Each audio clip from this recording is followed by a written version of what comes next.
Yes, my mother, you know the late Marcilla Penny Dowd, pioneer cultural leader, came here by ox team as a child and founded the Wednesday Forum.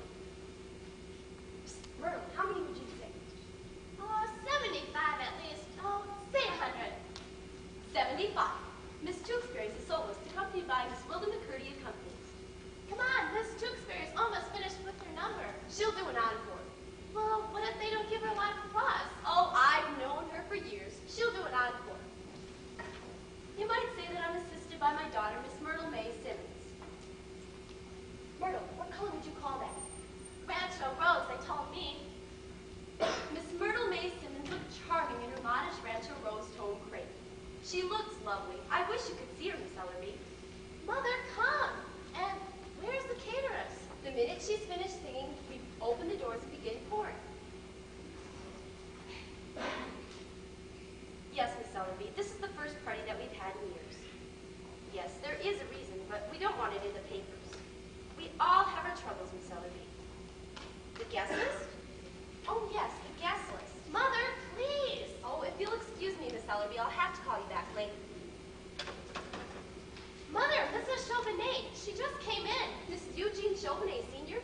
Her father was a scout with Buffalo Bill. So that's where she got that hat. Now, Myrtle May, you must be nice. Mrs. Chauvenet has a grandson about your age. Well, what difference does it make with Uncle Elwin? Now, Myrtle May, remember, we promised not to talk about that this afternoon. The whole point of this party was to get you started. We have to work through the older group to get to the younger ones. But what difference does it make? We can't have anyone here in the evenings, and that's when men come to see you, in the evening. The only reason we can have this party this afternoon is because Uncle Elwin's playing pinochle at the 4th Avenue Firehouse. Thank goodness for that firehouse. I know, but they'll just have to ask you out anyway. Oh, Myrtle, you have so much to offer. I don't care what anyone says. There's a little bit of sweetness in every young lady. And a man takes that sweetness, and look what he does with it. You'll just have to meet someone, Myrtle May. That's all there is to it. But if I do, they say, that's Myrtle May Simmons. Her uncle is Elwood P. Dowd, the biggest screwball in town. Elwood P. Dowd and his pal. You promised. I'm sorry, Mother. Let's get them into the dining room. Now, when you do your little welcome speech on behalf of your grandmother, remember to do this. And after that, I mention my Uncle Elwood and his pal Harvey. Oh, darn, Harvey. Myrtle May, that's right. Let everybody in the Wednesday Forum hear you.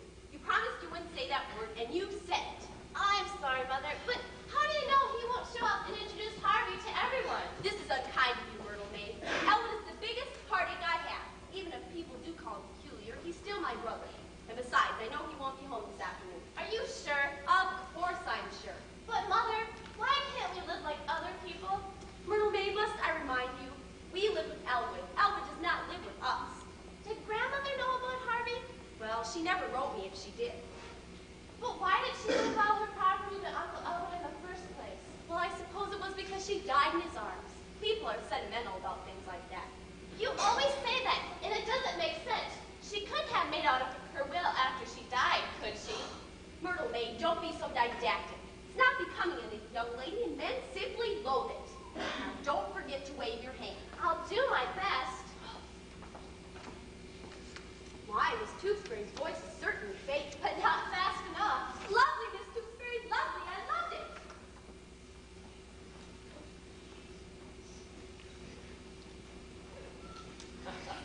Why, yes, come right in, Harvey. Oh, sit down. What? Oh, answer the phone. Yes.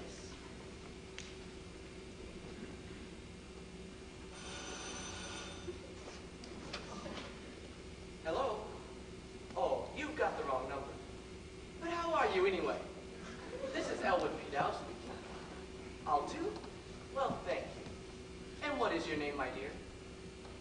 Miss Elsie Greenawalt? Harvey, it's a Miss Elsie Greenawalt. And how are you today, Miss Greenawalt? Yes, that's fine.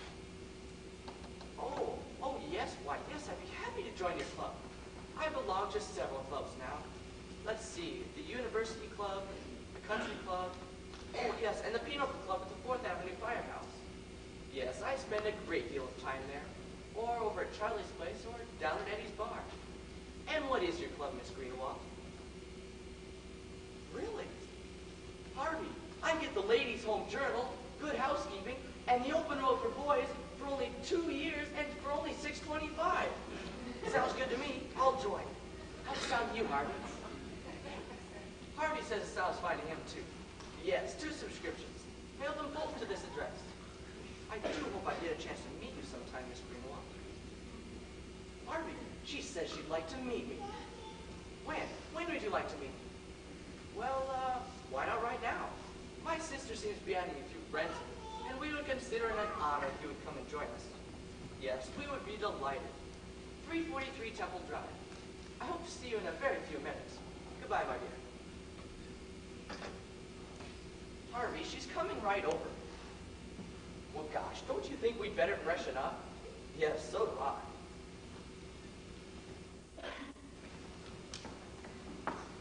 I can't seem to remember where I put that guest list. Have you seen it, Miss Johnson? No, I haven't, Mrs. Simmons. Go look on my dresser. Mother, Mrs. Chauvenet, she's asking for you. Here's Mother, Mrs. Chauvenet. Here she is. Ada Louise Simmons, I thought you were dead. Aunt Ethel. No, I'm very much alive, thank you. And this full-grown girl's your daughter? I've known you since you were a baby. Yes, I know. What's your name, dear? Myrtle May, Aunt Ethel, named after the 2 sisters of her father. He's dead. That's what's confused you. Where's Elwood? He couldn't be here. Now let me get you some tea. Elwood isn't here? No. Well, shame on him. That was the main reason I came. I want to see Elwood. Oh, come on, Ethel. There are tons of people anxious to speak with you. Do you realize, Beta, it's been years since I've seen Elwood? No, where does the time go? But I don't understand it. I was saying to Mr. Chauvenet just the other night, what do you suppose happened to Elwood Dowd? He never comes to the club dances anymore, and I haven't seen him at a horse show in years. Does Elwood see anybody? Yes, Aunt Ethel. Elwood sees somebody.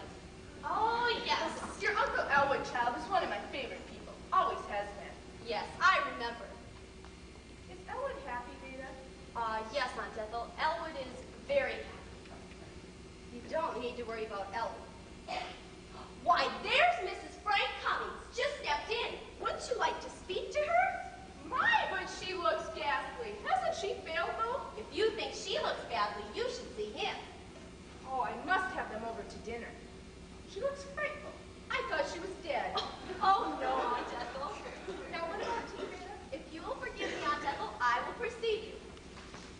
Elwood! Elwood Dowd, bless your heart. Aunt Ethel, what a pleasure to come in and find such a beautiful woman waiting for me. Oh, Elwood, you haven't changed. Come on, Ethel, you mustn't miss the party. Yes, there's punch if you don't like tea. But I do like tea. Stop pulling at me, you two. Now, Elwood, what night next week can you come to dinner? Why, any night, Aunt Ethel, any night at all. I would be delighted. Elwood, there was some mail for you today. I took it up to your room. Did you, Beta? That was nice of you. Aunt Ethel, I'd like to introduce to you a very dear friend of mine. His name is Harvey. As you can see, he's a puka. Harvey, you've heard me speak of Mrs. Chauvenet. Yeah, we always call her on that. Well, yeah, she's the one. Of course she's the one. He says he would have known you anywhere. You know, you both look so lovely. Come with me, Harvey. We must introduce ourselves to all of our friends.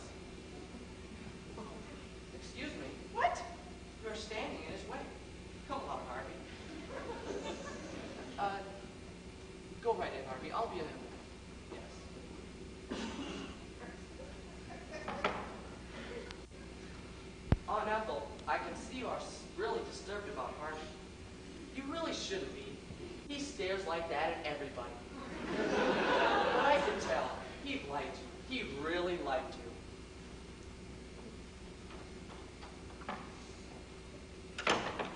Some tea, perhaps? Well, I must be running I'm on. so sorry. Well, I'll be speaking to you soon. Goodbye. Goodbye.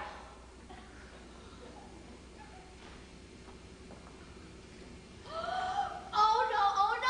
Myrtle May, where are you going? Up to my room. He's introducing Harvey to everyone. I can't face those people now. I wish I were dead. Now,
Should you what?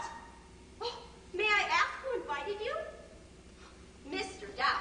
Oh, well, thank you just the same, but I think that there has been some kind of mistake. Well, I never. Never what? One of your Uncle Elwood's friends has just called up and asked if she should bring a quart of gin to the Wednesday Forum. There he is. He's talking to Mrs. Halsey. Is Harvey with him? What a thing to ask. How can I tell? How can anyone but Uncle Elwood? Elwood, may I speak to you a moment, dear? I promise you that your Uncle Elwood has disgraced us for the last time in this house. I'm going to do something that I've never done before. Mother, what did you mean just now when you said this wasn't Uncle Elwood's fault? If it's not his fault, whose fault is it? Oh, never mind. I know whose fault it is. Now, you go back in and act as though nothing has happened. You're no match for Uncle Elwood. You'll see.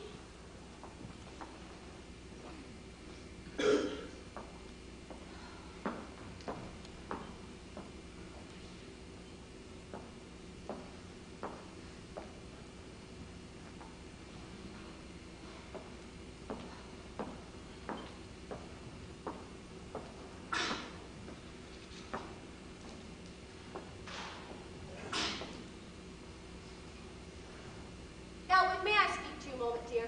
Why, yes, sister. I happen to have a little free time right now, and you're welcome to all of it. I have something very important to talk about. Would you mind sitting in here and waiting until after the party's over? Why, yes. Would you like Harvey to wait, too? Why, yes, I most certainly would.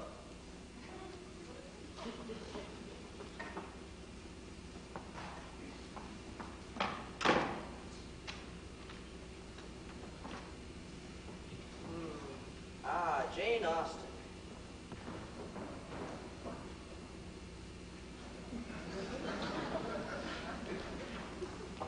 Sit down, Harvey. Beta wants to talk to us.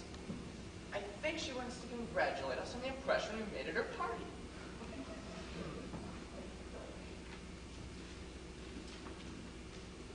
Oh, it's Jane Austen. Yes, limited edition. Oh, it's Grosset and Dunlop. The usual acknowledgments. Chapter 1.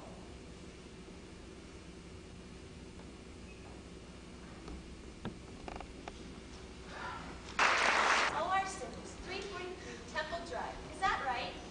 Yes, it's our home. It's old, but we love it. We were born and raised there. And you wish to enter your brother here in the sanitarium for treatment. And his name? It's old! Mrs. Simmons, what is your brother's name? Oh, I'm sorry. Life isn't easy for any of us. But I just have to lift my head up and go on just the same. That's what I keep telling Myrtle May. And that's what Myrtle May keeps telling me. She's heartbroken about her Uncle Elwood. Elwood P. Dow, that's it. Elwood P. Dow. And his age? 47 on the 24th of last April. He's a Taurus. Taurus the bull. And I'm Leo. And Myrtle's on a cusp. 47. Is he married? No, Elwood has never been married. He stayed home with Mother. He loved his home. And you have him with you now. Yes, he's down in the driveway, waiting in the cab. I gave the cab driver $1 to watch him, but I didn't tell him why. You can't tell these things to perfect strangers. Wilson, would you step down to the driveway and ask Mr. Dow if he'd be happy enough to step up to room number 24, South Room G. Ask him. This is his sister, Mrs. Simmons. How do? Why, certainly. Be glad to escort him. Thank you. Now, Mrs. Simmons, you'll find the rates are on this card. Oh, no need for that. It will all be taken care of by my mother's estate. The late Marcilla Pitty Dow. Judge Gaffney is our attorney. Well, now I'll see if Dr. Sanderson is able to see you. Dr. Sanderson? Why want Dr. Chumley himself? Miss Simmons, Dr. Chumley sees no one. Dr. Sanderson is the one who sees everyone. Well, he's still head of this institution, isn't he? He's still a psychiatrist, isn't he? Still a psychiatrist. He's more than that. He's a psychiatrist with a national reputation. Whenever any people have mental breakdowns, they at once think of Dr. Chumley. Well, that's his office, isn't it? Why, you march right in and tell him I'm out here. When he hears who's out here, he'll come out. I wouldn't dare disturb him, Mrs. Simmons. I'd be discharged if I did. Well, I don't like to be passed off onto any second fiddle. Dr. Sanderson is no one's second fiddle, Mrs. Simmons. He may be young, and he may have just gotten out of medical school, but Dr. Chumley tried out 12 and kept Dr. Sanderson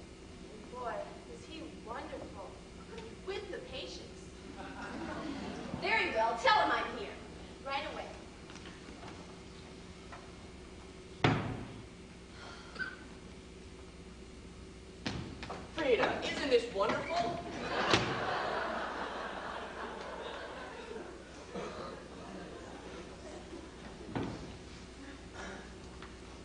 Mrs. Simmons? Oh, you startled me. You're Dr. Sanderson? Yes. Please be seated. Thank you. I hope you don't think that I'm jumpy like this all the time, but Of course not. Miss Kelly tells me you're concerned about your brother. Doll visit? LOP doll? Yes, Doctor. Well, this isn't very easy for me, Doctor. These things naturally aren't easy for the families of patients. I understand. Well, Doctor, it's what Elwood's doing to himself. That's the thing. Myrtle May has a right to nice friends, doesn't she? She's young and her whole life is before her. That's my daughter. Your daughter. How long has it been since you began to notice any strangeness in your brother's actions? Well, it all began when my mother died and we moved back to Des Moines to come live with Elwood. I could see that he... Ready what? Take your time, Mrs. Simmons. Don't strain, let it come. I'll wait for it. Well, Doctor, everything I say to you is confidential, isn't it? That's understood. Because it would be a slap in the face to everything that my family stood for in this community. Well, the way that Elwood's been acting now. I'm not a gossip, Mrs. Simmons. I'm a psychiatrist. Well, for one thing, he drinks. To excess? To excess? Well, wouldn't you call it excess when a man never lets a day go by without stepping into one of those cheap taverns, hanging around with riffraff and people that you've never even heard of, inviting them over to the house and giving them food and money? And here I am trying to get Myrtle May off to a good start.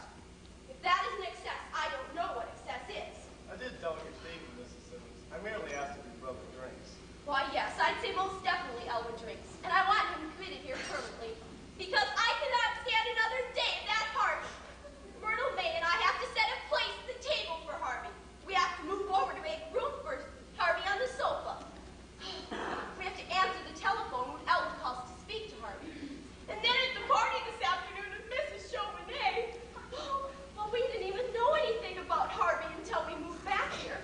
Don't you think it would have been a little bit kinder of my mother to have written to tell me about this, Harvey? I really couldn't answer that statement because Well, I can. Yes, most certainly would. just who is this Harvey? He's a rabbit.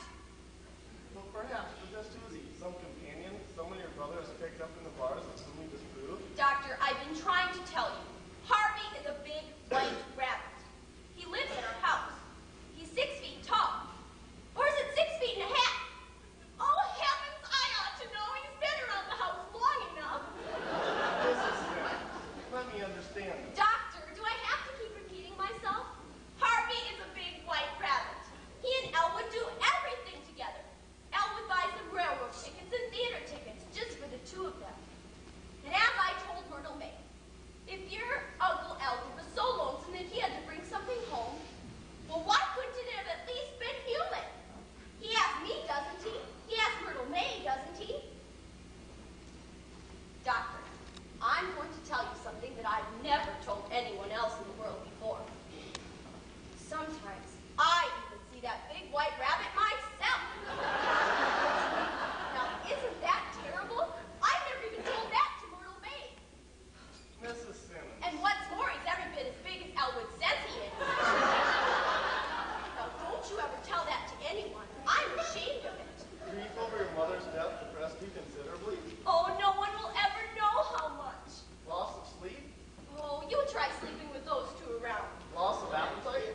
You try sitting at the table with those two. Well, I'm finished with it. I want to be appointed conservator of Elwood's estate. And then Myrtle May and I can go on entertaining our friends in one piece. I can't stand it, Doctor. It's just too much. Of course. I can see that you're very tired. Oh, yes, I am. You've been worrying a great deal. Oh, yes, I have. And I'm going to help you. Oh, Doctor. So just sit here one moment, and I'll be right back. I'll just go up to the car to get Elwood's things.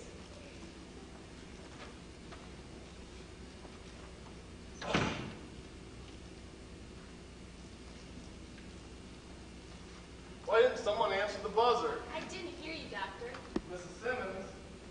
Someone gone, Wilson. That poor woman was not escaped. She made a getaway, huh, Doc? The condition of the sinner. Go out here. I can't believe it. Henry, the main gate.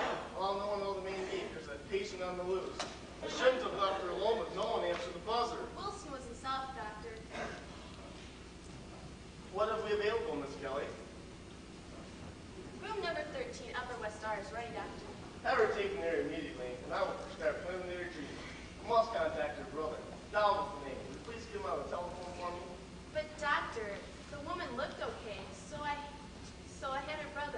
to room number 24, South Wing G. You had Wilson take the brother and the... No gags, please, Kelly, you're not serious, are you? I did, Doctor, I did. I'm terribly, terribly sorry. You're sorry? That really fixes everything. Oh, no. Let me do it. Miss Dunphy, will you please unlock room number 24, South Wing G, and let Mr. Dowd out, and give his clothes back, and Ask him to step down to the office right away. ask him to step down to the office right away. There's been a terrible mistake, and Dr. Sanderson would like to explain. Explain? Apologize. Thank heaven they hadn't put him in the hydro tub yet. She'll let him out. Beautiful. And dumb, too. Almost too good to be true. I didn't know, Doctor. When Judge Gaffney called and told me that Mrs. Simmons and her brother were coming down. Well, when they came, well, you don't have to be so sarcastic about it. Oh, don't I? Don't worry. We'll squirm all of this somehow. Where are you going? I have to talk to Dr. Chumley about this. Amy wants to handle this himself. Oh, no, tell him it was all my fault. Responsibility is all mine. But what about this man Dowd? Look, just keep him here. I'll be right back. He'll probably be fit to retire, won't he? Just keep him here. Do whatever he has to, you know. Go through your usual routine. I'm immune, but I've seen it work on